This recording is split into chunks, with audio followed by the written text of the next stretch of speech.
해방 이후에 우리 민족이 겪었던 가장 큰 재난이 뭐겠습니까? 그건 두말할 것도 없이 6.25 동란입니다.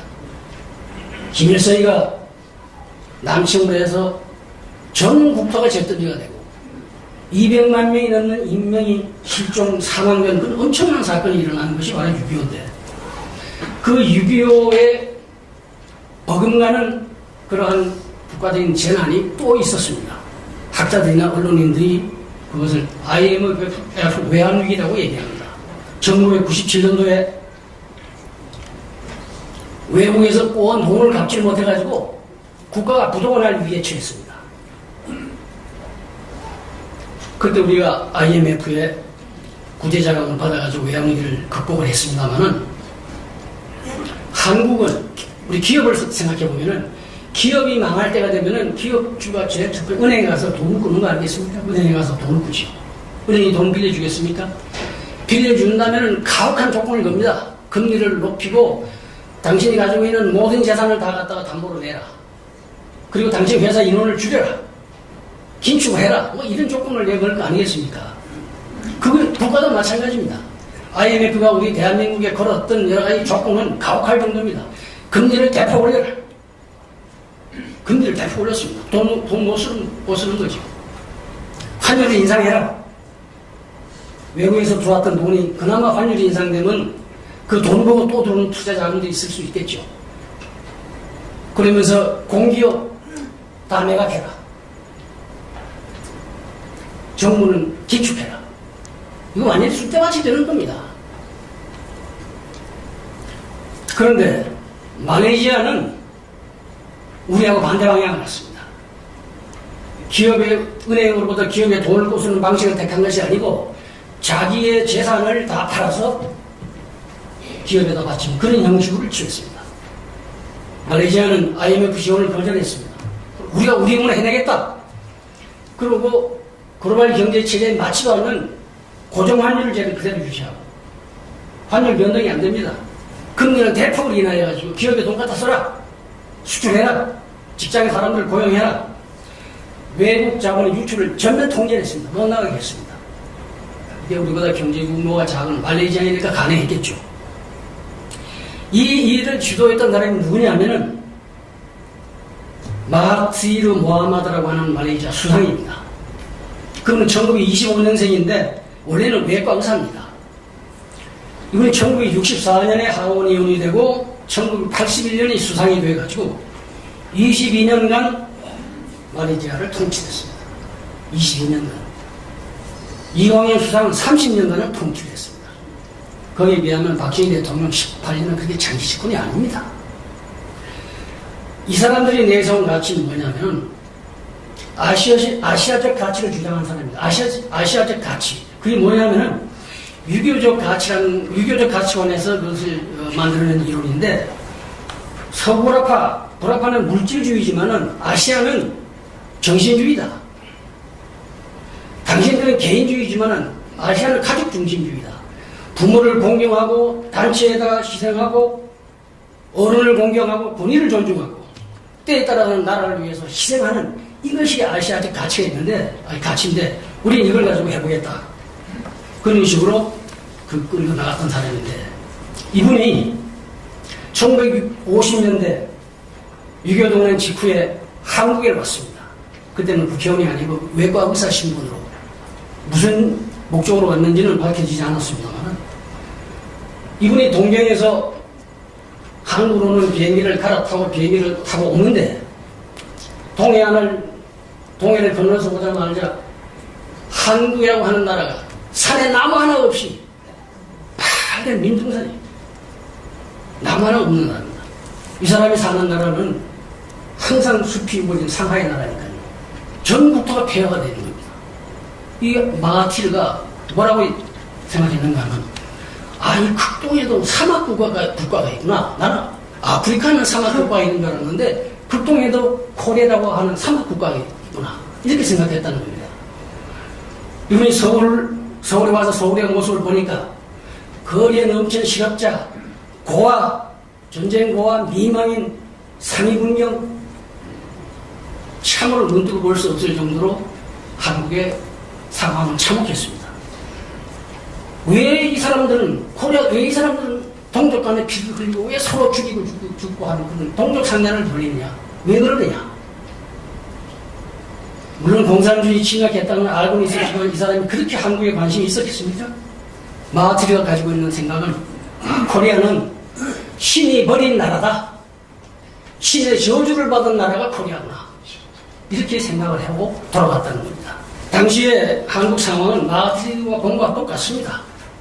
전쟁이 핥히고 한 상처가 너무 깊고 아물지 못해가지고 전 국민이 질병과 굶주림에 시달리고 사회적 정치적 혼란은 나라가 어디로 갈지는 모르는 그런 상태였습니다. 정부라고 하는 것은 돈이 없어가지고 미국에서 이 농산물을 들여다가 그거마저도 공짜로 받아다가 국민들한테 팔아가지고 그 알량한 주머니 국민들 주머니에서 돈 받아서 그걸로 정부 예산을 짰던 그런 시대 아닙니까? 경제적인 여러 가지 상황은 너무나 여러분이 잘 아시기 때문에 제가 독특한 자료 두 가지를 소개하겠습니다. 서울대학 병원 의학 역사 문화원에서 나온 자료인데 1954년에 한국 결핵으로 1년에 결핵으로 연간 5만 명이 사망을 하는 겁니다. 우리 어렸을 때는 폐결핵을 앓는 집안하고 혼인도 안 합니다. 유전된다고 해가지고. 결핵 환자 수가 1962년도에 50만 명입니다. 1965년도에 조사해 보니까 서울 시민의 6.2%가 결핵에 감염되어 있고 어느 초등학교는 샘플로 조사를 했더니 45.2%입니다. 45.2%가 결핵에 감염이 되어 있다는 겁니다. 그야말로 결핵공화국입니다. 그때 우리가 미국에 혹시 유학을 가거나 하고 미국 가려면은 지금은 어제 보니까 인천공항에 하루에 20만 명이나 갔다고 요새 젊은이들도 요것만 가지고 그냥 해외 나갑니다만 그 당시에 외국에 유학 가려고 해서 외국에 나가려고 하면은 대사관에서 엑스레이 필름을 가져와 봅니다. 당신이 결핵 환자인지 아닌지 엑스레이 필름을 그 소리에 붙여가지고 와야만 됩니다. 지금 생각해 보세요. 지금 그런다면 인권유리라고 난리 나지 않겠습니까? 그러나 그때는 어떻게 합니까? 미국은 가야 하고 하니까 그 굴욕스러운 일을 당해가면서도 비자를 받으러 갔던 겁니다. 또 한 가지 63년 10월 24일 날 전북 완주군에서 9세 먹은 여아가 기생충에 감염돼서 사망을 했어요. 전주예수병원이라고 하는 데서 해부를 해보니까 그 9세 먹은 여아의 뱃속에서 회충이 1063마리가 나왔습니다. 5kg이에요. 산토닌이라고 하는 약 먹으면 다 되는데 산토닌 살 돈이 없는 겁니다. 약을 못 먹으니까 뱃속에서 회충이 간다. 세계 기생충 학회에서 기생충 연구하려면 제1번을 한국에 찾아옵니다. 한국에 와서 기생충 연구하려고. 그러니까 시골에서는 애들한테 담배를 피우게 합니다. 담배 니코틴 빨아들여서 니코틴에 기생충이 죽으라고. 이러한 현실이 1950년대 현실이었습니다. 가난과 질병 속에서 허덕이던 한국, 이 방황하던 한국, 여러분이나 저나 다 함께 겪었던 거 아니겠습니까? 인류의 역사를 보면은 이런 극한 상황에 인류가 처했을 때 인류가 발명해놓은 역사물이 하나 있습니다. 뭔지 아십니까? 혁명입니다. 전제분주한테 압제를 당하고 세금 너무 과중해서 시달리고 이 가난에 시달리고 굶고 이 문제를 시급히 해결하려고 하면은 이 체제를 엎어야 되는 거 아니겠습니까? 혁명을 하지 않고 점진적인 방법으로 그게 해결이 되겠습니까?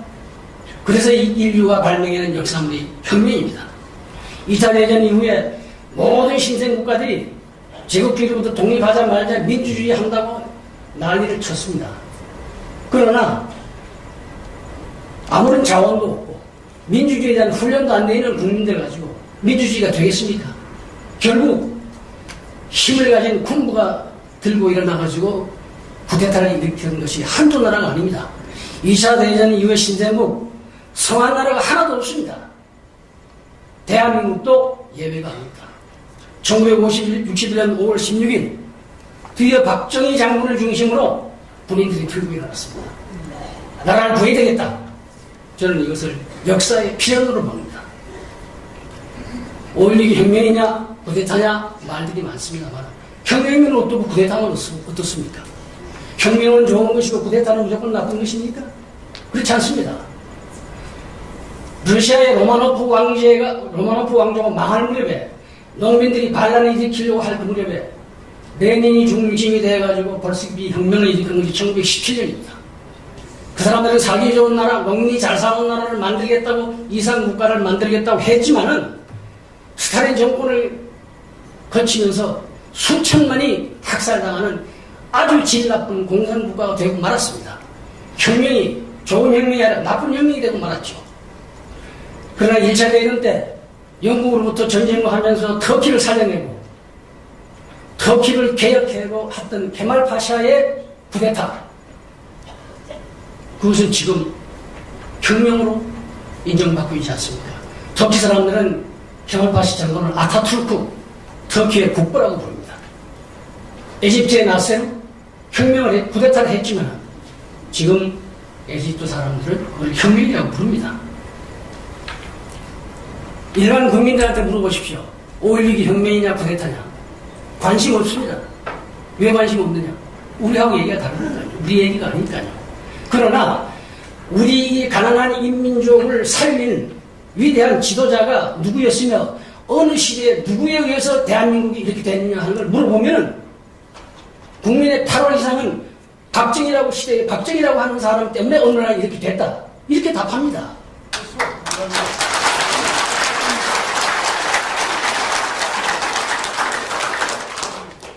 쿠데타냐 혁명이냐 무슨 의미가 있습니까? 이거보다 더 실존적인 결론이 어디 있겠습니까? 박정희 대통령이 혁명 후에 18년간 조국 군대와 민족 중흥 이런 역사적인 과업을 어깨에 짊어지고 불철주야 일을 했습니다. 때로는 국민들로부터 박수도 받고 격려도 받았지만 때로는 엄청난 비난과 저항에 부딪히기도 했습니다. 그러나 박정희 대통령은 흔들리지 않았습니다. 왜요? 혁명할 때 자기 목표가 있습니다. 박정희 대통령은 비난을 듣고 할 때마다 나는 역사에 영역을 물어보겠다. 내가 한 일이 잘못됐는지 욕된 것인지 역사에 묻겠다. 그리고 내가 죽은 뒤에 내가 잘못한 것이라면 당신들이 내 무덤에 침을 뱉어라. 이런 마음의 자세로서 일을 했습니다. 2002년도에 조선일보가 갤럽 조사한 것을 발표한 일이 있는데 국민들에게 물어봤더니 우리나라에서 가장 존경받는 인물이 누구냐? 1등이 박정희 대통령이고 2등이 이순신 장군, 3등이 세종대왕, 4등이 김무선생입니다. 우선 그 IMF 그 이후에 그 어려웠던 위기 상황이 반영됐다고 보긴 합니다만 어떻든 간에 국민들로부터 그만큼 존경을 받는 분인데 제가 서울대학교 정치학과의 교수 한 분을 만났습니다. 일부러 만났습니다. 그분에게 내가 물어봤죠. 당신들 대학 교수 지식인들 언론인들은 박 대통령을 독재자라고 그러고 이렇게 비난을 하는데 왜 국민들은 박정희 대통령이 우리나라를 보는 가장 위대한 지도자라고 여론조사 반나 1등으로 나오는데 왜 그런 거냐?